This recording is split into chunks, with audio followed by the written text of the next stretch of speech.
We just launched the All City Network today, and one of those things is having our guy Baldy run the All City NFL podcast, the All NFL podcast. It is live right now. You can get it anywhere you find podcasts. You can also find it on YouTube. He's doing the show with Anthony Gargano, and this is to cover the entire NFL. So cool. Well, I know all of you love Baldy. If you want even more Baldy, you're getting it with us right now. Baldy, what's up?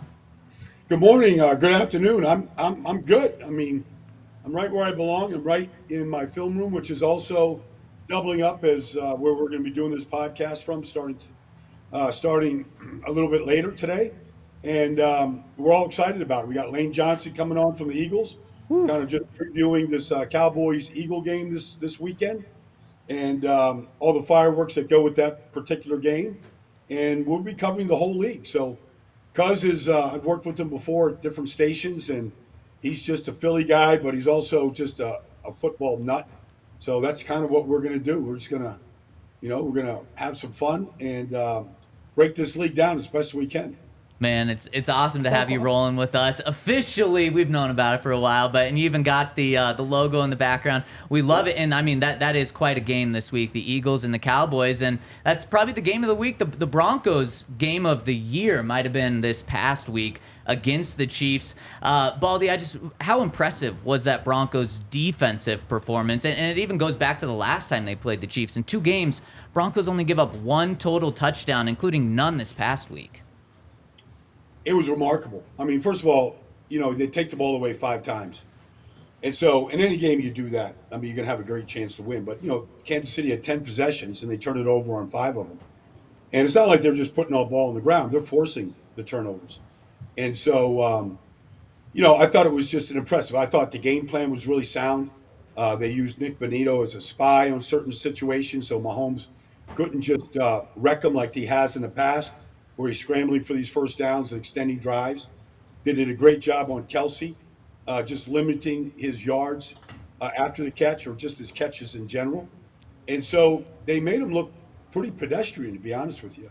And that's something that you would never associate with Mahomes, Andy Reid, and the Chiefs over the last 7 years. Yeah, I think the defense played phenomenal, but the offense did a great job as well, and they finally did something we had all been asking for, and they ran the ball and stuck to the run. How did you feel like the Broncos offense did against that dominant Chiefs front, and how did you feel like the backs did? That 3-headed monster, I feel like, is really coming together. Well, they ran it 40 times, and so they took the ball out of Russell's hands a great deal. But, the big part of running it that many times is not really how many yards you run for. They averaged just a little over 3 yards a carry, but they stayed with it. They won the time of possession, and I do think that when you can run it 40 times, you can get enough carries for everybody. Whether it's Jaleel or Javonte, Samaje, I thought it worked out real good, and just Russell's ability to move. So, you get 40 runs in a game. I bet if somebody went back and charted Sean Payton in his 17 years as a head coach. And you charted the number of times that they ran the ball 40 times or more, I'll bet the winning percentage is somewhere around 85 or 90%. Hey, Baldy, we were talking earlier about just the confidence that this win really gives this team. We have guys like Javonte Williams, Zach Allen talking about the playoffs, potentially a Super Bowl run. I mean, could this win really spark a playoff run after the way that this team started? I think anything is possible. I just remember one year in Indianapolis when I was there, we started off 1-5, and we won 8 of our last 10.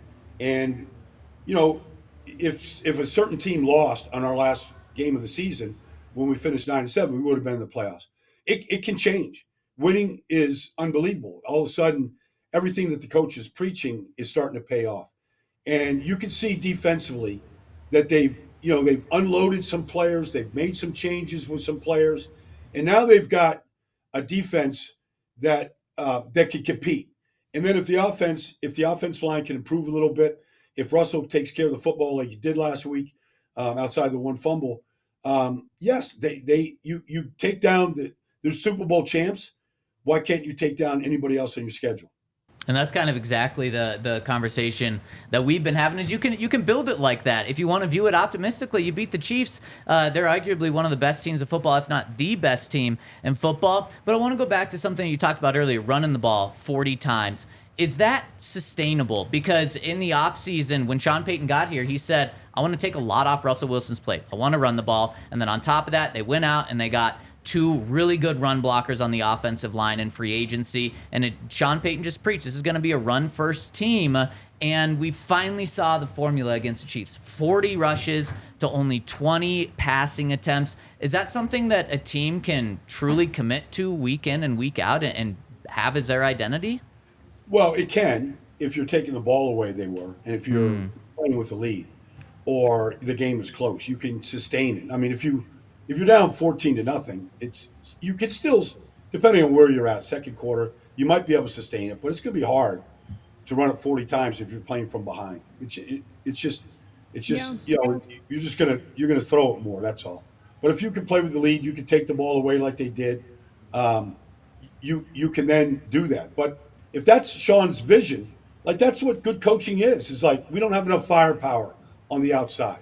We're not ready to go, be the Miami Dolphins, or some of these other teams like the Philadelphia Eagles, where they can take these deep shots down the field, because the defense keeps them in every game, and they can just attack. So, like I applaud Sean for having that vision, but I've seen it before. I've seen it when literally you could also do the same research and go look at the number of wins Drew Brees had in 16 years when they threw it 50 times or more. They had a losing record.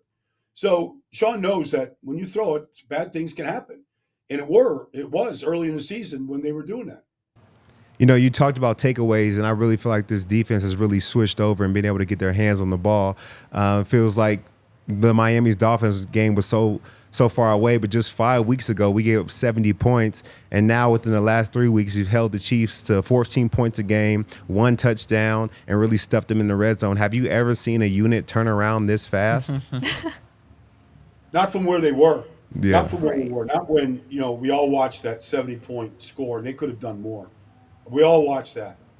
I think they found like Jaquan McMillan in the slot. Looks like a good player. An interception last week, bunch of tackles behind for losses. It looks like they got a role for Benito. It looks like, Baron Browning is a guy that can come off the edge, and Jared Cooper. Like they look like they've got pieces in place. Justin Simmons got healthy.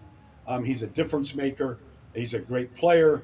So I feel like, you sometimes just got to go through the roster and find out who your players are, who you can count on, who prepares, like who shows up on Sunday. And I feel like part of that ugly defeat was kind of figuring some of that stuff out. The trade deadline came and went. The Broncos, they don't make any moves whatsoever. Were you surprised by that? I know Sean Payton said all week that, they weren't really going to do anything, and he was right. He didn't lie to us. Well, I don't think he should. I don't think – first of all, I think we talked about this a couple weeks ago maybe. But I didn't know any players on defense. Like, why would you – all the people on the outside that don't know what's going on inside Denver. Like, they were throwing Surtain's name out there. I'm like, yeah, that's crazy. Like, are you nuts? Like, you hope you can pick in the top 10 to get Patrick Surtain in any given year. And you have him. Like, you can't let that guy go. Like, that guy is football. And then they were throwing names around, Cortland Sutton or, Jerry Jeudy. What I'm like, who are you going to throw to if you let those guys go? Like, you're going to try and win games. Like, I just – and I don't know what the value was for either. I like Cortland Sutton personally. We know Jerry Jeudy's been in and out of the lineup. But I didn't know what the value was for those guys. You just can't give players away, and they're good players. But you can't give them away just to get a 6th-round pick or a 5th-round pick. So I didn't think there was a lot out there that they could have, put up there for bait, for some team to come get. Yeah, it's a really good point. And while the Broncos didn't make any moves at the trade deadline, there was a move made in this division that didn't have to do with trades. Late last night, Josh McDaniels fired by the Las Vegas Raiders. And I mean, it's crazy. It was just like the exact same tenure that he had in Denver. Nearly the same record, the same exact storylines of running the quarterback out of town. Now, just 2 weeks ago, we were talking about how the Broncos were in the worst shape of any team in the division. Now it seems like it's clearly the Raiders. Just how much has Josh and now this move set the Raiders back? Do they kind of have to completely not tank, but restart and be a couple of years away from competing for anything? Well, I mean, the quarterback is out. I mean, look, they get rid of one quarterback to get their quarterback.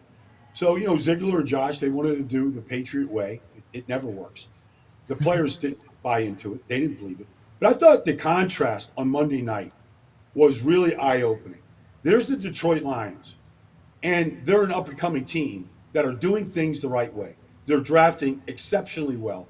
They're developing their players. Anybody that thought Jared Goff was a stopgap guy until they found their quarterback just doesn't know Dan Campbell or Jared Goff. Like these guys, Jared's playing great football. And so I just think the contrast, like that's what the Raiders were supposed to be doing, building what the Lions are doing. And they did it right in front of them at Ford Field. And you just couldn't help but look and say, one team is definitely going in the right direction. And the other team, what are they doing? And Devontae Adams was questioning it, and Josh Jacobs, and Max Crosby, who never says anything, just refuses to answer the questions. He just plays. But they're devoid of talent. It's interesting. Josh Jacobs led this league in rushing last year. For any running back, that's a great distinction. Right now, after 8 weeks, they're last in rushing yards and rushing average. How do you just go that? And Jimmy Garoppolo's playing by far the worst football of his entire career. Like at some point, the coach has to look in the mirror and go, I'm a part of this, or the general manager. And we haven't done enough good things around it. Yep, 100%. Well, thank you so much. But one more quick question. We know you're the most interesting man in the world. Do you take that approach to Halloween? Do you do anything crazy for Halloween? I was building this set last night, and putting like that little thing up right there, and getting myself ready for the show today. So that's as interesting as I did last night. I didn't have a costume on doing it. I think I had the exact same thing on I have right now. Just a grinder and Baldy. We're so pumped that you're on board in an additional role with us as well. Everyone, cool. Go follow All City NFL Show and catch his first show today. Thanks so much, Baldy. Thank you, guys. You bet. I'll talk to you next week. Right on.